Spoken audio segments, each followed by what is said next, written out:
Hi, today we've got John from Bromley talking to us. Hi, John, how are you? Sheila, yeah, I'm very well, thank you. Very well Good. indeed.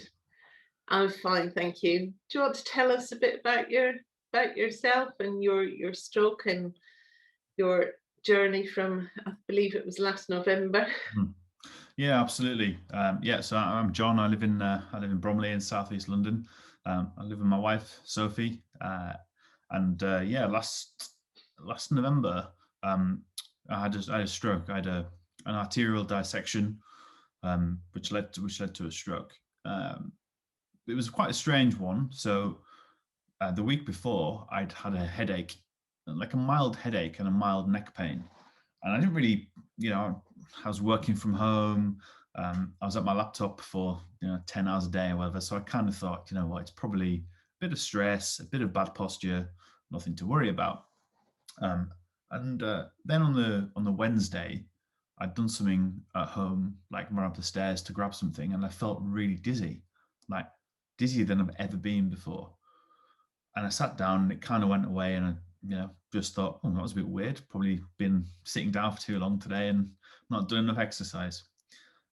So on the Saturday, the day of the stroke, I'd woken up and sort of still had this headache, still had this neck pain, but thought, you know what, I need to do some exercise. So I promised my wife I would do some.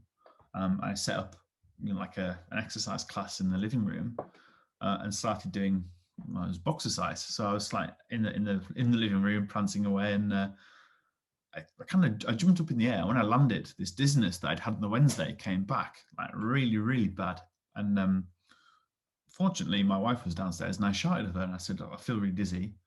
Um, and then as I was saying that, my left leg, sort of started shaking really really violently. So I lay down on the floor, and then at that point, all the other kind of big stroke symptoms kicked in. I couldn't speak, um, couldn't really move. I could hear everything, and I could understand what was being asked of me. But if I was trying to respond, I think they were just noises, really. Um, Fortunately, my wife, in a shock, still had the kind of wherewithal to call the ambulance. So we called the ambulance, and I really, really vividly remember them speaking to her, asking about the address, asking if I'd had any COVID symptoms. Um, and then a few minutes later, they walked in through the front door. And bless them. I'm 6'2" and kind of 15 stone. So these two lady ambulance tried to kind of pick me up and put me on a bed. And I remember thinking, oh, this is strange. And I remember them hearing the words stroke, but also them talking about, some people have fits after exercise. Mm. So like cognitively, I still recall thinking, well, I'd be quite embarrassed if I've had a seizure just because I've done 10 minutes of exercise, but that can't be a stroke. I mean, I'm 33, it can't be a stroke. Um, so I got an ambulance, and I was really violently sick a couple of times, like out of nowhere. I hadn't eaten much that day, hadn't really eaten much the day before. So like shocked myself how ill I was. Um, and then when I got to the Prue Hospital in Orpington, they took me in, and off I went for a scan. At this point, I couldn't really move my arms. I still couldn't really speak. Um, I had the scans, and then they came back and said they'd found something in the back of my head, the back of my neck. And obviously at that point, kind of wasn't really able to answer or ask any questions, but thought, oh my gosh, like what could that be? And then they said it was a clot, and I was having a stroke. And in some respects, I was very shocked, and in some respects, I was quite relieved. I had friends that had had tumors and stuff, and I thought, okay, well, a stroke is treatable, but at the same time, I know people that had strokes, and the long-term implications hadn't been great. So it was very scary. Obviously, I was on my own. It was COVID. Everyone was in face masks, and it's quite sterile. But the care at that hospital was fantastic. Um, so they thrombolized me, and again they kept asking me my height and my weight, because they said they don't normally thrombolize people of my size, and therefore I hadn't injected anyone with like the amount of uh, of drug before. So I was getting quite scared, because I thought they were sending me to London Bridge Hospital, which is a very big serious hospital, but they sent me to Tooting, to St George's. in southwest London for a thrombectomy. Now, obviously, they explained what a thrombectomy was, um, and again, having got up on a Saturday morning with a long list of jobs to do, having brain surgery just wasn't on my agenda, and that was really scary because at that time, I'd been thrombolized. They were sort of assessing me every 15 minutes or so, and I was deteriorating a little bit. I'd had this like point where my speech had come back a little bit, and then it got worse. And obviously, at that point, when I was like, the drugs aren't doing what they're supposed to be doing, I got very, very worried. Um, so I got taken, like blue lighted through to St George's, and when I got there, got another scan, um, and then the doctor kind of came and said to me, "Look, the thrombolizing is working. We can see the clot is starting to break up. We don't really think it's worth you having a thrombectomy," which which was great news because Mm. I don't really want intrusive surgery in the back of my head. Um, then and then I spent 5 days, in hospital in Tooting. But at that point, when I kind of got admitted to the ward, I couldn't really move. My speech was really slurred still. Um, I knew everything was happening, and the strangest thing was, and I'm 33. I'm relatively fit. I'm not an athlete, but I'd exercise, and they were saying to me, "Your blood pressure is great. Your heartbeat, like all the kind of leading indicators of having a stroke just weren't there." I was like, "This is really strange." And they then hooked me up and did like a big heart test. My heart sort of function was all perfectly fine. Um, it kind of then got very scary because the physio started more or less the next day. At that point, I couldn't walk. I had zero balance. Mm. So then they tried again. We tried a Zimmer frame, and having been an active guy to then walking around in a Zimmer frame, Yeah. your reality changes very quickly, and you think, well, is this my reality from now on? But obviously, you see big well, I was fortunate enough that I saw big improvements relatively quickly. So I did like Zimmer one day, crutches the next day, one crutch the day after that, and then sort of back to walking quite close to walls, sort of after 4 or 5 days. Um, yeah, all this was up in Tooting. Wasn't really able to see my wife at this time or my family. My parents live in the Lake District, so it's not even like they were close by to Mm. to pop in. Yeah. Thankfully they drove down and I kept my wife company. But you know, being on the ward as well was very scary because sitting around, everyone else in my ward was probably 50 years older at least. There was one other guy who was a bit older than me, um, but I was kind of looking around, being like, "Why am I here?" Like, Yeah. why me? What did I do? Because bless them, these old ladies that were very confused and yeah, probably in late 80s, early 90s. Whereas I felt fine. Like from a health perspective, I didn't feel ill. I felt a bit wobbly and a bit slurry, but I didn't feel like I didn't feel ill. When Mm. people ask me Yes. how did I feel, I was like, I feel great. I can't quite sort of use my hand as I would like to, but I feel like I've slept well and eaten well, and it's so it was quite a confusing time to be honest, because you're sort of trying to reconcile what's just happened with like, okay, well, what am I going to do? Like, this is what my reality is now. I'm on a Zimmer frame. How am I going to deal with this when I get home? Then 24 hours later, I'm on crutches. How am I going to deal with living and working and being in a family and stuff with crutches? And then so things change quite rapidly, and it's quite a lot to take in, I suppose. Yes, it is. It is a big shock to the system. Apart from all the medical things that are Mm, happening to you, mm, it's just the shock of it yeah. all happening, isn't Yeah. it? Yeah, and like in some respects, I was a little bit embarrassed. I had lots of messages coming in from friends saying, hope I've heard the news and let me know if you can do anything. And I was like, you know, I didn't want to be. I felt a little bit embarrassed that this illness that's perceived as like an old person thing had happened Yes. to me. And trying to kind of then work out, okay, how am I, and how will I get back to normal? Yes, it is very scary, and I know Mm, what you mean about being on the ward. mm, You feel like you shouldn't be there. You Yeah, feel like you're in the someone's put you in the wrong place kind of yeah, a little thing. bit. Yeah, It's yeah. so how long were you in hospital for in total then? I was in hospital for 6 days. Okay. 5, I think 5 of those days actually in Tooting. You know, fantastic ward and fantastic care. Um, I suppose the challenge was up there. It's a very very busy hospital, and you know obviously COVID was like everywhere. So you know, kind of unfortunately and fortunately, the week before my stroke, I'd been self-isolating. I'd had a few tests, and I'd been negative, but I got into hospital and was on a kind of COVID safe ward. But it just kind of meant that you know everyone was firefighting, and the time that the consultants had was very very fleeting. So you're kind of lying in bed with this thing that's just happened to you that is potentially very very life altering. Um, Yes. you know, and I was trying to ask questions about what happened, you know, and some of the answers were like, well, you know, you're going to have problems with your balance, you're going to have coordination problems, you know. And it was like, okay, it wasn't really like the deep answer that I wanted, Yes. but equally could see they had to go somewhere else. I didn't really have the time or the support of other people like my wife around me to ask the questions that she would like answered as well.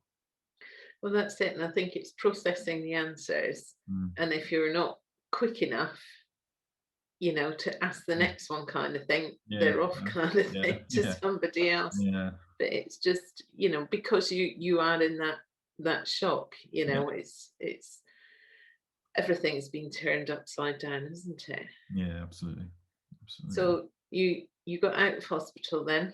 Yeah, so I got out of hospital on the Friday, you know, and the week in hospital was strange because obviously I'd had this thing, I had this stroke, and I was thinking, how do I get back? You know, I work for a technology company and I love it. How do I get back to work? How do I get back to cycling and running and playing golf and doing all the things that I love doing?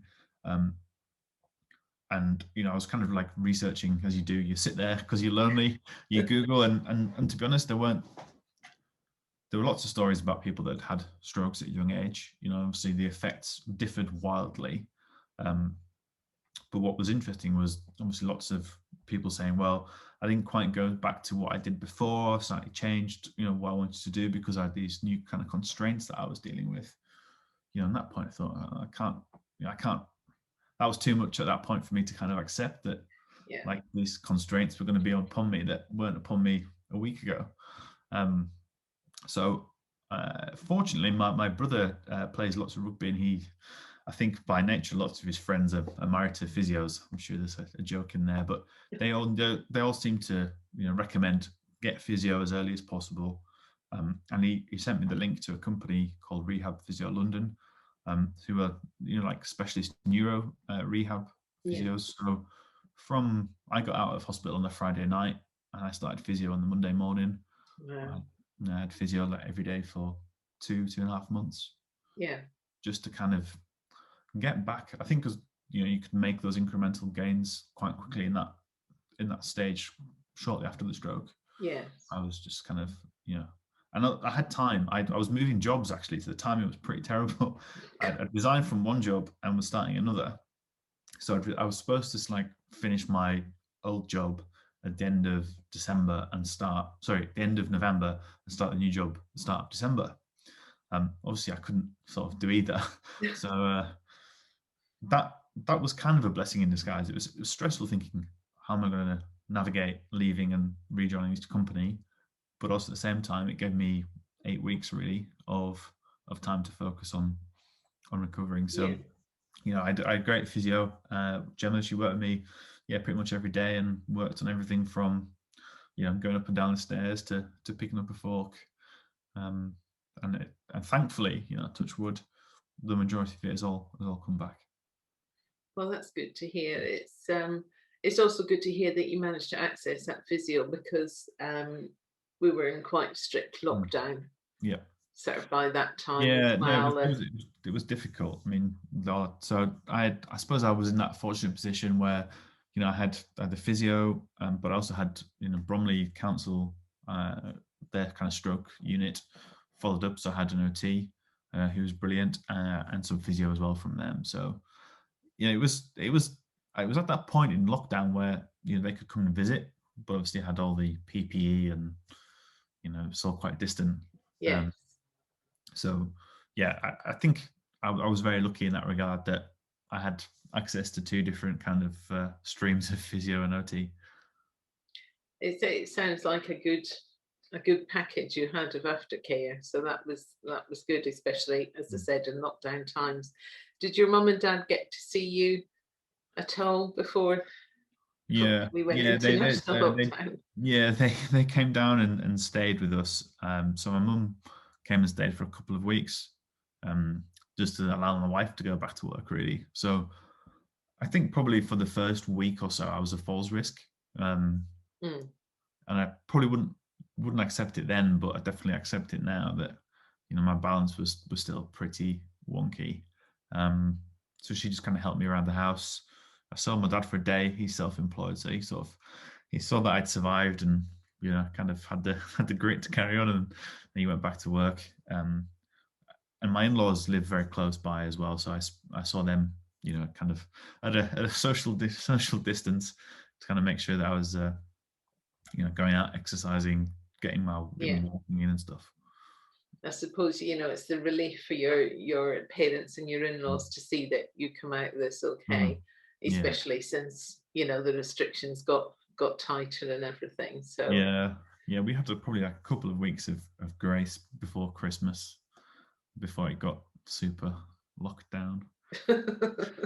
yes, it's funny how we're using this language, super Yeah, lockdown. like we've done something wrong, Yeah, before we got committed to the slammer. Yeah.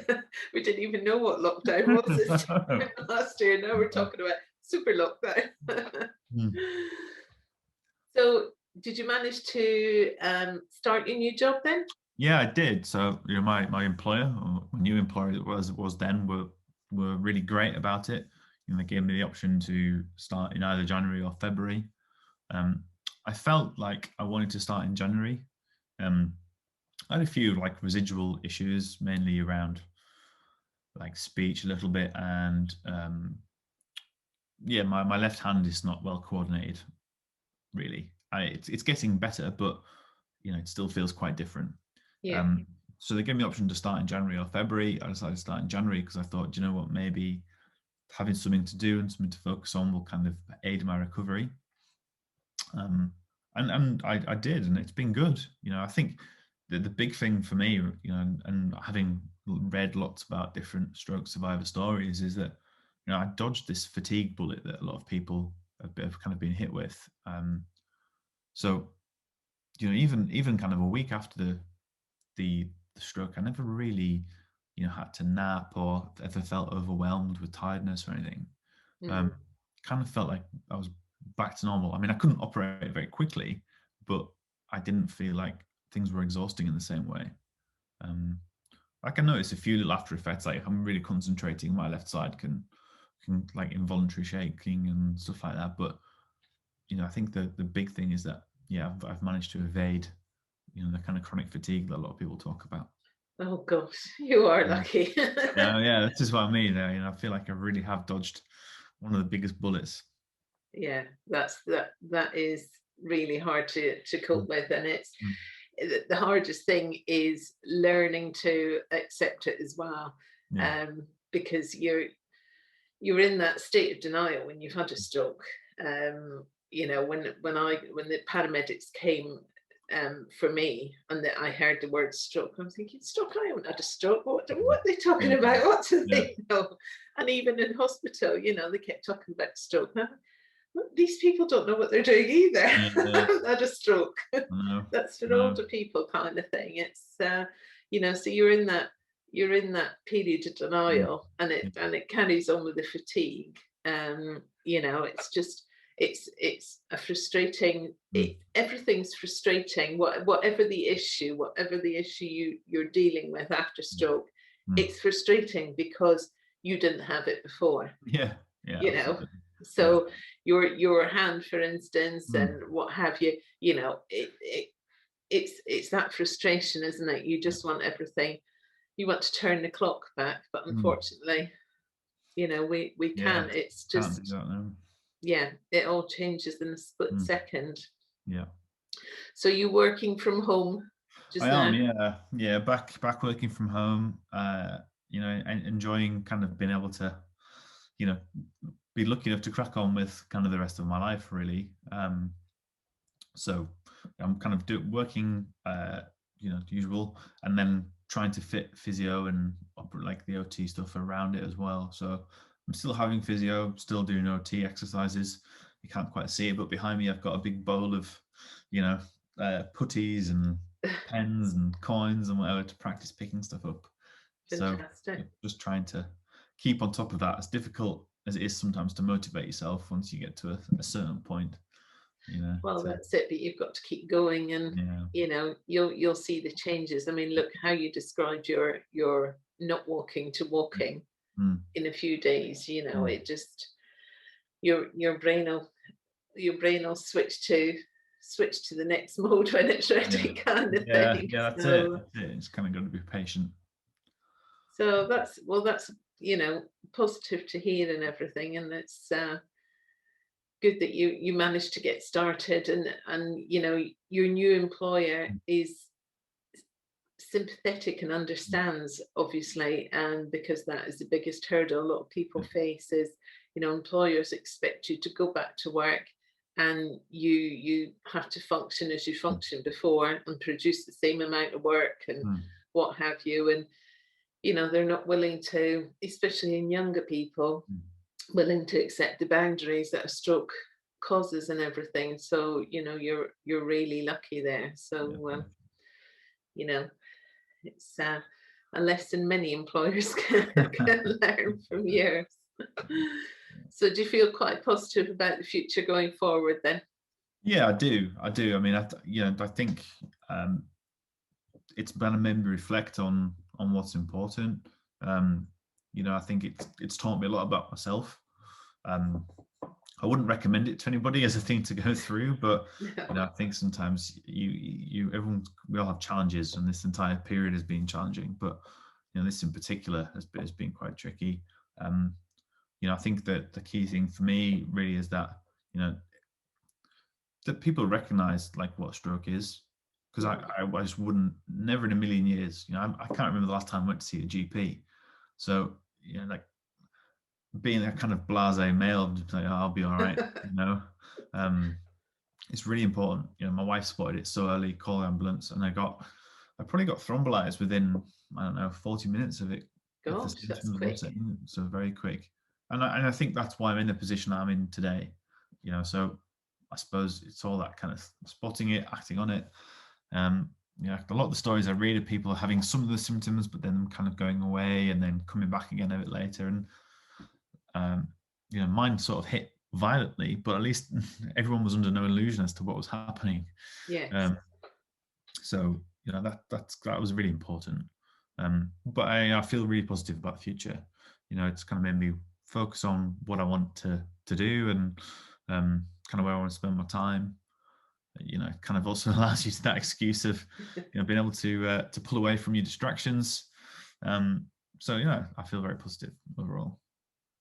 Oh, that's good. That's good to hear. Well, thank you so much for talking to us No, today you're and welcome. Thank telling you. us your story. And I'm sure everyone will enjoy listening to it. So thank Thank you you. again, John, and all the best for the future.